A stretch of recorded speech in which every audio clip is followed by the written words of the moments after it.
हर हर महादेव दोस्तों मेरी बद्रीनाथ यात्रा का आज तीसरा दिन है।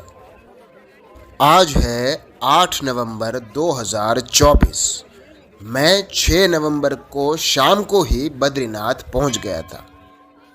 तब से लेकर आज सुबह तक मैं 5 बार मंदिर के दर्शन कर चुका हूं, लेकिन क्या करें, जितनी बार दर्शन करो कम ही लगता है। धरती के इस स्वर्ग से जाने का मन ही नहीं करता। तो चलिए करते हैं मंदिर के दर्शन, फिर आज की यात्रा शुरू करते हैं। दोस्तों, कल हमने किए थे भगवान श्री विष्णु की चरण पादुका के दर्शन और आज हम लेंगे भारत के प्रथम गांव माणा की मुलाकात। दोस्तों, अभी मैं खड़ा हूँ भारत के प्रथम गांव माणा में और पी रहा हूँ एक बढ़िया सी चाय। भाई, भारत के प्रथम गांव में खड़े होकर चाय पीने का मजा ही कुछ और होता है।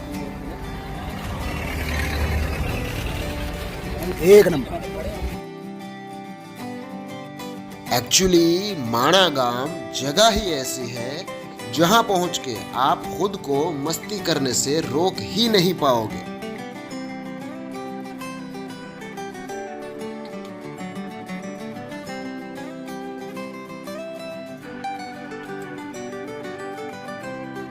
उसके आगे हम जाएंगे पौराणिक गणेश गुफा, व्यास गुफा, सरस्वती नदी का उद्गम स्थल और भीम पुल देखने। कुल मिलाकर आज का एपिसोड शायद थोड़ा लंबा होगा, लेकिन मुझे उम्मीद है इसमें आपका ढेर सारा प्यार, लाइक, शेयर और कमेंट मिलेगी। तो चलिए बिना देर किए आज की यात्रा शुरू करते हैं।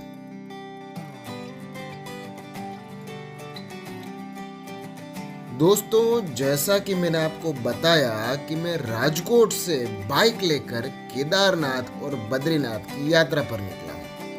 मैं जब मेरी बाइक लेकर भारत के प्रथम गांव माणा पहुंचा तो वहां आए हुए प्रवासियों को मुझसे मिलकर आनंद भी हुआ और आश्चर्य भी। मैं आपको बता दूं कि माणा में जो भी प्रवासी आते हैं वो या तो कार से आते हैं या बस से आते हैं, और जो बाइक से आते हैं वो या तो हरिद्वार या ऋषिकेश से बाइक रेंट पे लेके आते हैं। मैं शायद इकलौता पागल था जो गुजरात के राजकोट शहर से 2100 किलोमीटर बाइक चलाकर भारत के प्रथम गांव माणा पहुंचा। देखो, ये खड़ी है अपनी बाइक। इसके साथ मैं राजकोट से लगभग 2200 किलोमीटर कवर कर चुका हूँ और बद्रीनाथ से भी वापसी में होते हुए और लगभग 2000 के किलोमीटर हो जाएंगे।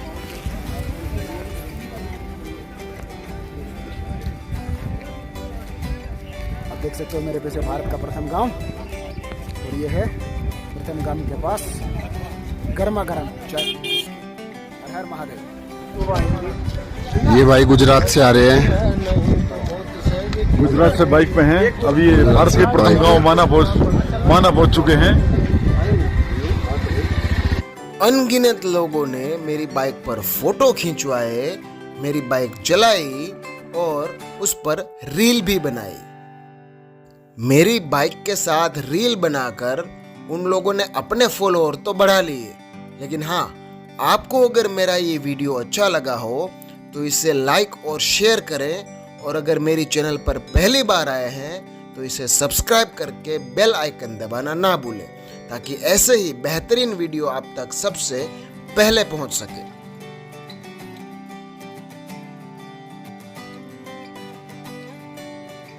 सामने का व्यू देखो दोस्तों, बर्फ के ऊपर सूरज की किरणें ऐसे जगमगा रही है मानो सोने का पहाड़ हो। यहाँ के स्थानीय लोग अपनी जरूरतों के हिसाब से अपने आंगन में ही सब्जी उगाते हैं। ये देखिए, गोभी के फूल कितने अच्छे दिख रहे हैं। समुद्र तल से माणा गांव की ऊंचाई है 10,133.5 फीट। अगर आपको स्वास्थ्य संबंधी कोई समस्या है तो यहाँ आपको सांस लेने में दिक्कत हो सकती है। हम पहुंच चुके हैं गणेश गुफा। ये वही स्थान है जहां पर विराजमान होकर भगवान श्री गणेश जी ने महाभारत के ग्रंथ का लेखन कार्य किया था।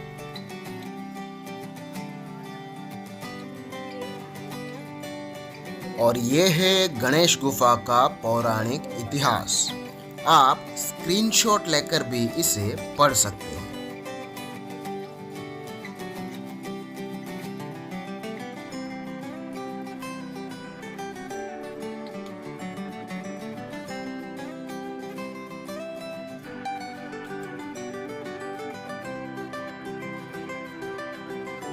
अगर आपको गणेश गुफा की प्रदक्षिणा करनी है तो इतने छोटे से और संकरे मार्ग से होकर गुजरना पड़ेगा।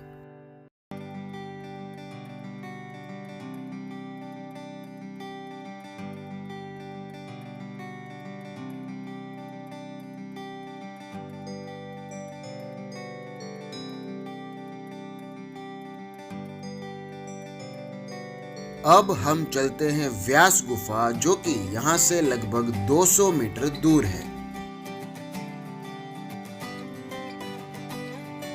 हम पहुंच गए हैं श्री वेद व्यास गुफा। आप देख सकते हो इस गुफा को देखने पर ये पुस्तक के पन्नों जैसी दिखाई देती है। इसी कारण इसे व्यास पोथी भी कहा जाता है। जैसा कि आप यहाँ लिखा हुआ देख सकते हो, वर्ष 2022 की काल गणना के अनुसार व्यास गुफा 5330 वर्ष पुरानी है। और ये है व्यास गुफा का पौराणिक इतिहास। आप इसे पढ़ भी सकते हो। यहाँ के पंडित जिसे जानते हैं वेद व्यास जी के जीवन और व्यास गुफा के ऐतिहासिक महत्व के बारे में विस्तार से। आपका नाम वेद पड़ा और आप जन्म होते ही विशाल हो गए थे, बड़े हो गए थे, इसलिए आपका नाम व्यास पड़ा। काला स्वरूप होने के कारण आपका नाम कृष्ण पड़ा। और बैतवा और जमुना के द्वीप में कालपी कहां पड़ती है? कानपुर झांसी के बीच। तो जन्म हुआ कानपुर में, ग्रंथों को लिखा माणा में और ग्रंथों को सुनाया लखनऊ के पास नैमिषारण्य क्षेत्र में। हुआ मेरे वेद व्यास धन्य हो। कहां जन्म हुआ, कहां लिखा, कहां सुनाया? तो आपका पूरा नाम श्री कृष्ण द्वैपायन वेद व्यास। अब वेद को तो आपने तो 4 भागों में तो बांट डाला और आप ही ने लिखा। स्त्री सुदुज बंधु नाम त्रैनो श्रुति गोचरा। किसी के लिए वेद पढ़ने का अधिकार नहीं है। तो जिनको वेद पढ़ने का अधिकार नहीं, उनका कल्याण कैसे हो? कौन एक ऐसा ग्रंथ होगा जिसमें वेदों का रहस्य हो, पुराणों का रहस्य हो, शास्त्रों का रहस्य हो, जिसका ज्ञानोपार्जन करने से सबका कल्याण हो जाए? तो ब्रह्मा जी ने कहा कि ऐसा ग्रंथ तो महाभारत है। ऐसा ग्रंथ तो महाभारत है। वेद व्यास जी ने कहा कि महाभारत में तो 1,00,000 श्लोक है। कलयुग आने वाला है, द्वापर का अंतिम समय है, इतना जल्दी कौन लिखेगा? तो ब्रह्मा जी ने कहा कि आप गणेश जी का आह्वान कीजिए लिखने के लिए। तब वेद व्यास जी ने गणेश जी का आह्वान किया कि ततो संस्मारे रंभ व्यासो सत्यवती सुदाऊ स्मित मात्रो गणेशानु भक्ति चिंतित पूरक। गणेश जी आए तो गणेश जी ने कहा कि अमृतोष्मी, मैं स्वीकार करता हूं, परंतु एक शर्त पे। तो क्या शर्त थी गणेश जी की? श्रुत्वेव तत्प्राह विघ्नेषु यदि में लेखनी क्षणम लिखते नावतृष्टे तो तदा श्याम लेखको हम। कि लिखते वक्त मेरे लेखनी रुकनी नहीं चाहिए। रुक गई तो आगे नहीं चलेगी, लिहाजा बोलना बंद नहीं करना। तो वेद व्यास जी ने कहा कि मेरी भी शर्त रहेगी ना। हरे सिद्धि बुद्धि के दाता, मैं भी जिस श्लोक को कहूंगा आप भी सोचा और समझ के लिखना। तो यहां से वेद व्यास जी महाभारत बोले और नीचे गणेश गुफा में गणेश जी लिखे। इनके लिए दूर नहीं होता सज्जनों, ये विष्णु के अवतारी है, हा?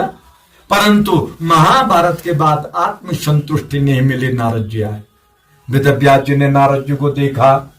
तम दृष्ट्वा परम प्रीति व्यासो सत्यवती सदाऊ कृत्वा अर्घमासनं दत्वा प्रपक्षम कुशलम मुनि तम दृष्ट्वा। वेदव्यास जी ने जब नारद जी को देखा, सबसे पहले आसन दिया, अर्घ्य से उनके पादों का प्रक्षालन किया, गंध अक्षत से उनकी पंचोपचार पूजा की और अंत में उनकी कुशलता को पूछा। ये हमारा सनातन धर्म है, ये हमारा हिंदू धर्म संस्कार है। सज्जनों, कोई घर पे अतिथि आ जाए, पहले ऐसी सेवा होती थी। वेदव्यास जी ने कहा कि नारद, मैंने तो सारे ग्रंथों का लेखन किया, तब भी जो चित्त जो शांत नहीं हो रहा। नारद जी ने कहा, आपने तो सब कुछ कर दिया वेदव्यास, पर जब तक आपने पीवत वांगे वतम रसमालयम, जब तक आपने भक्तों को भागवत रूपी रस का पान नहीं दिया वेदव्यास, जब तक आपने श्री कृष्ण के गुणानुवादों का वर्णन नहीं किया वेदव्यास, जब तक आपने सदगति मुक्ति का मार्ग नहीं बताया वेदव्यास, तब तक आपका यो चित्त जो शांत नहीं होगा। तो अंत में वेदव्यास जी ने नर नारायण भगवान को प्रणाम किया, मां सरस्वती की वंदना की, और जिस धूलि के ऊपर आप लोग बैठे हुए हैं, इसी माटी के ऊपर बैठ करके 18वां पुराण श्रीमद् भागवत महापुराण की रचना की। बोलो श्रीमद् भागवत महापुराण की जय। हरि। अब हम जा रहे हैं सरस्वती नदी के उद्गम स्थल पर और सामने आने वाला है भीम पुल।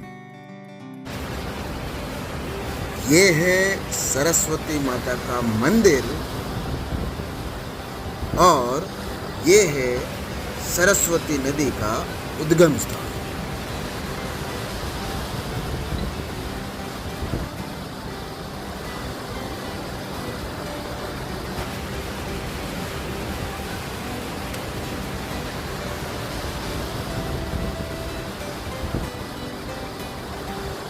और ये जो आप देख रहे हो, यहाँ पे सरस्वती नदी विलुप्त हो जाती है। कुल मिला के उद्गम स्थान से निकलकर कुछ ही मीटर की दूरी पे जाके सरस्वती नदी धरती में विलुप्त हो जाती है। ये जो आप रास्ता देख रहे हो, यही आगे चलकर सतोपंथ स्वर्गारोहिणी तक जाता है।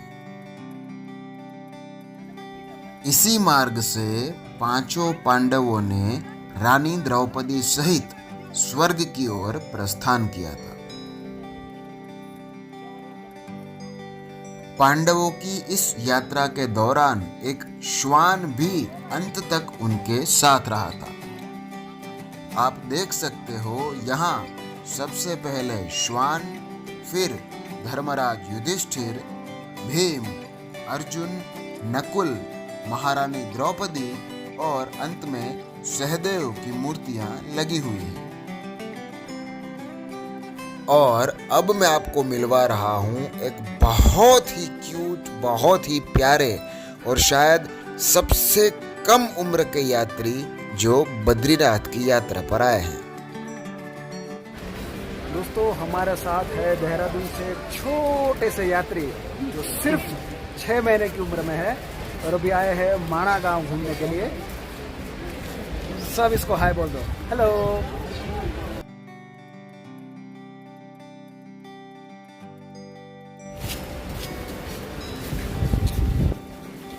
आप देख सकते हो भारत के प्रथम गांव माणा की एक छोटी सी दुकान जहां पे गर्म कपड़े मिलते हैं।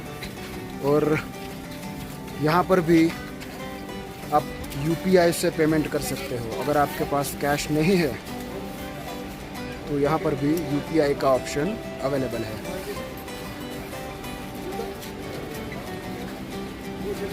ये है हमारी प्यारी सी माता जी जो कि गर्म कपड़ों की दुकान संभालती है। ये भीम पुल के पास में है। आप यहाँ पे आओ और यहाँ से शॉपिंग करो। दोस्तों, हमारी माणा गांव की यात्रा यहाँ समाप्त होती है। आशा करता हूँ आपको ये एपिसोड पसंद आया होगा। वीडियो पसंद आया हो तो प्लीज़ इसे लाइक और शेयर करना ना भूलें। अपने सुझाव मुझे कमेंट में देते रहें और अगर आप मेरी चैनल पर पहली बार आए हैं तो प्लीज़ इसे सब्सक्राइब करके बेल आइकन प्रेस करना ना भूलें।